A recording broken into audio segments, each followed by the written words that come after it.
ఇప్పుడు మేము ఎంతో మందికి 5 years నుండి ఎంతో మందికి మేము ఆపర్చునిటీస్ ఇప్పించామండి. చాలామంది మీకు ఇప్పుడు దేవకట్ట గారి ప్రాజెక్ట్ ఉంది, web series.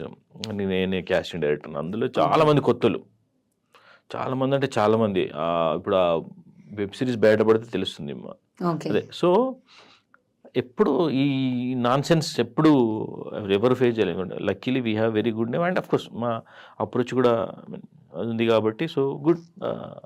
After complete the auditions select అయ్యాక ఏమన్నా తీసుకుంటారా సార్ మీరు ఆర్టిస్టుల దగ్గర? ఇప్పుడు మీరు అన్నట్టు ఒక ప్రాజెక్ట్కి వాళ్ళు సెలెక్ట్ అయిపోయారు, అక్కడ దాకా తీసుకెళ్ళిన తర్వాత ఏమన్నా పే చేయాలా మీకు? లేదండి, ఇది అది కూడా అప్ ఫ్రంటే అవుతుంది.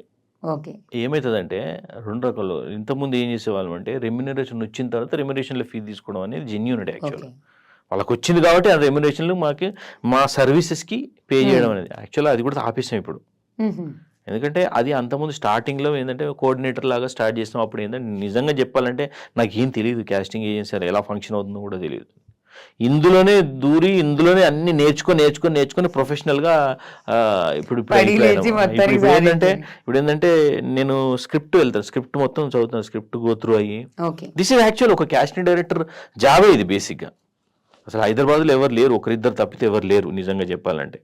మేము సినిమా తాలూకు ప్రాజెక్ట్ తాలూకు స్క్రిప్ట్ మొత్తం చదివి ప్రతి క్యారెక్టర్ని అర్థం చేసుకొని ఆ క్యారెక్టర్ డెప్త్ అర్థం చేసుకొని ఒక్కసారి ఓకే మళ్ళీ డైరెక్టర్తో కూర్చొని మళ్ళీ మీ విజన్ ఏంటిది అది చూసుకొని మేము అర్థం చేసుకున్న దానికి డైరెక్టర్ చెప్పిన దానికి ఒక అండర్స్టాండింగ్ వచ్చేసి ఆ రకంగా ఆర్టిస్ట్ని వెతకడం. అప్పుడు పడతాయి ఇంకా మాకు ఒక్కొక్క క్యారెక్టర్కి ఫలానా క్యారెక్టర్కి ఫలానా క్యారెక్టర్కి ఫలానా. ఎందుకంటే ఎన్నో యాక్టర్లకు ఎక్స్పోజర్ ఉంటుంది కాబట్టి.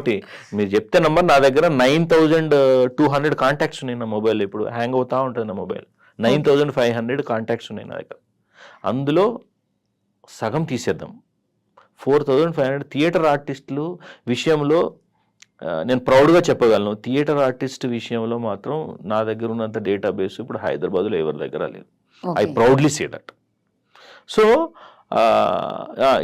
ఈ విషయానికి వస్తే అందుకే ప్రొఫెషనల్ క్యాస్టింగ్ డైరెక్టర్గా ముంబైలో జరుగుతుంది అనమాట. స్క్రిప్ట్ చదువుకుంటూ క్యారెక్టర్ అర్థం చేసుకొని అప్పుడు ఏంటంటే we charge from the production బేసిక్గా.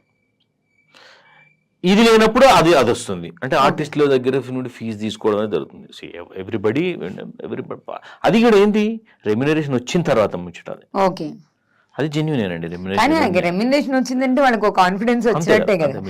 ఫైనల్ స్టేజ్ కి వచ్చారు కదా, క్యారెక్టర్ వేసారు, క్యారెక్టర్ వేసిన తర్వాత మీకు డబ్బులు వచ్చాయి, అది తీసుకోండి. అంటే ఇప్పుడు మేము ఆపేసాం, యాక్చువల్గా ఆపేసాం ఎందుకంటే ప్రొడక్షన్ నుండి తీసుకుంటున్నాం కాబట్టి.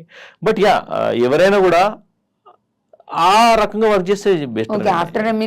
డబ్బులు వచ్చాయండి, ఇప్పుడు వాళ్ళ ఆపర్చునిటీ వచ్చింది, డబ్బులు కూడా వచ్చాయి కదా. Nothing wrong in paying. నేను చెప్తాను ఆ గ్రాటిట్యూడ్ అనేది యాక్టర్స్ కూడా ఉండాలి, ఉంటుంది. చాలా మంది ఉన్నారు, అంటే కొందరు ఏంటంటే ఆపర్చునిటీ రాగానే తప్పించుకొని తిరగడాలు అవి జరుగుతాయి. ఉంటారు.